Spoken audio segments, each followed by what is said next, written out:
Malien n'a pas fait que silamɛya yɛrɛ faamuya ni video in a kana tɛmɛ nin kan quoi a bɛna silamɛya faamuya. Walidu bun Mughira Kurana ye maa min tɔgɔya ka maa min nɛni o tigila mɔgɔ kelen dara fara sisan alikaba cili Seydul Aram kelen kana woyoba min nana ni alikaba cira mɔgɔ min sera ka kariya k'a fɔ ko ka alikaba jɔ o de ye Walidu bun Mughira ale kelen ka wuli kuma min na k'a baara daminɛ kabila dɔw kun bɛ olu kun sirannen don mais u kila kana tugu ale kɔ sisan nɔ k'a baara daminɛ donc cɛ tɔgɔ fabtada abiha al-Walidu bun Mughira al-Makhzumi wattaba'u nasum lamma raw annahu lam yusibu shay'an o kelen k'a ye fɛn ma k'a la u tugura kɔ sisan ka baara kɛ ka alikaba jɔ k'a jɔ fo kana se yɔrɔ jumɛn ma fo tuma min na a jɔra ka se a hakɛ la hakɛ min kun ka u kun kelen bɛ ka hakɛ min ɲini a tɔ tora sisan nɔ Hajar Aswadi bɛna ta cogo min na k'a poser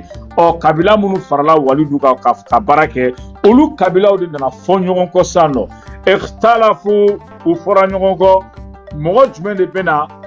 fara in ta k'a da o bonya bɛna di kabila jumɛn ma olu la ka fara bila place la o bɛna kɛ cogo di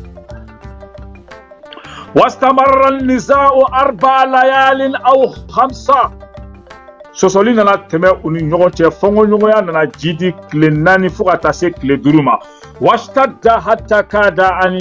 kada yatahawalu ila harb mankan nana gɛlɛya ka fɔnkɔɲɔgɔnya jidi ka kosɛbɛ nunu kafiri jobatula minnu ye alikaba jɔ u ni ɲɔgɔn cɛ fo a kun bɛna kɛ balawu ye famuw ni ɲɔgɔn cɛ fo kun bɛna banbulu ta ɲɔgɔn fɛ al-harb haramu dugukolo sanfɛ illa anna aba umayya bun Mughira fo ka bɔ aba umayya bun Mughira mun ye Mughira de al-Makhzumi arada alayhim o ye nana proposition dɔ kɛ an ya'kumu bainahum k'u ka kiiri tigɛ u ni ɲɔgɔn cɛ aba umayya ka kiiri tigɛ u ni ɲɔgɔn cɛ fi ma shajara bainahum fɛn min tɛmɛla u ni ɲɔgɔn cɛ awwal dakhilu alayhim min babil masjidi min donna misiri yɛrɛ kɔnɔ fɔlɔ ya donc fartaduhu u jɛra ni a ye u ka kiiri u ɲɔgɔn cɛ washa Allahu ko ala jɛna n'a ye o ye kitabutigi ka kuma ye an yakuna zalika rasulu ko mɔgɔ min kan ka fara da ko ka kɛ Muhamadu ye falamma ra'u hatafu ko kɛlɛ ka Muhamadu ye u y'a wele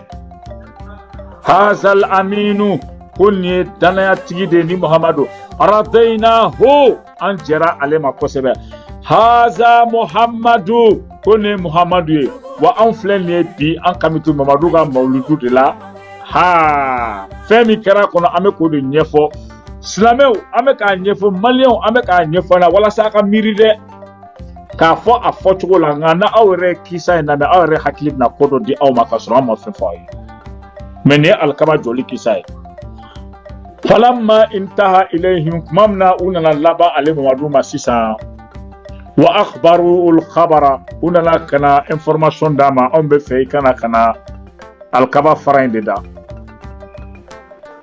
talaba rida'a fawada al-hajaru k'a ye a kana a bɛ fɛn min meleke u kan na dɛ kana bila in donc arabu b'a to k'a da u kana a ye o bɔ sisan k'o di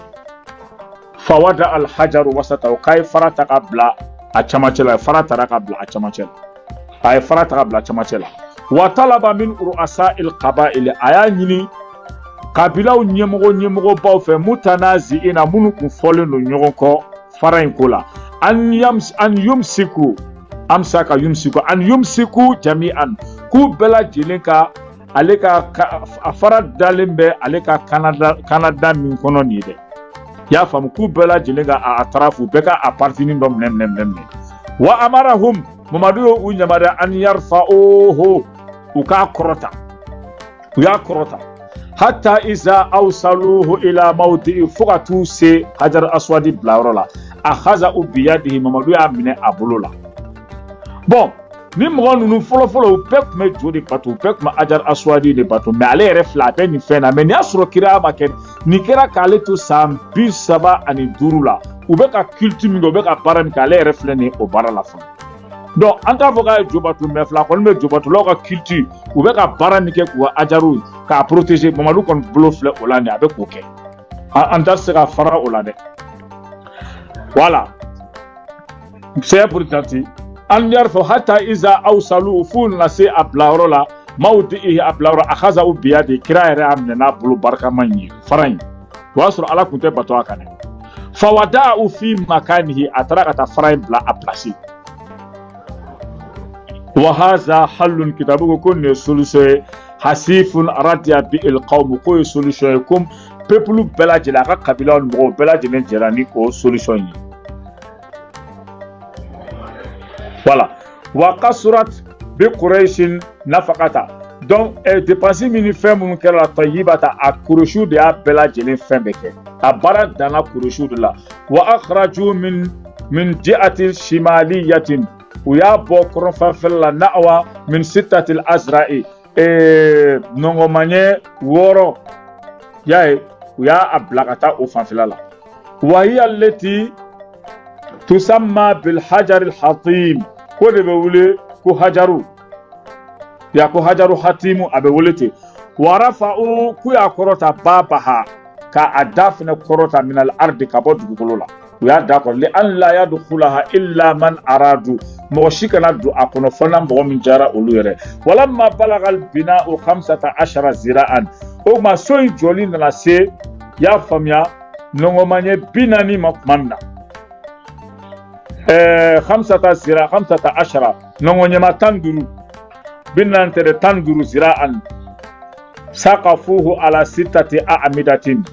unana fenka la sisa ka toa kala ka otwa nunu uye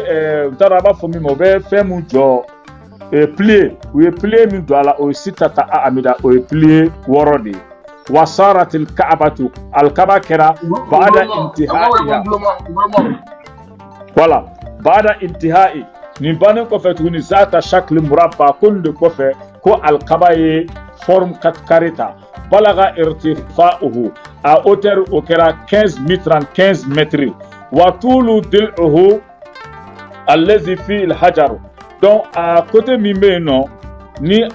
ajaru aswadi be ola muqabilu lahu mimbe be ama 10 o 10 mètres wal hajaru ani faraire mawdu ala irtifa'iha yae abe o blale merom la 50 5 roke ko bontano ni bidru de quoi yaga 50 ya irtifa'u korota 50 ou bien 1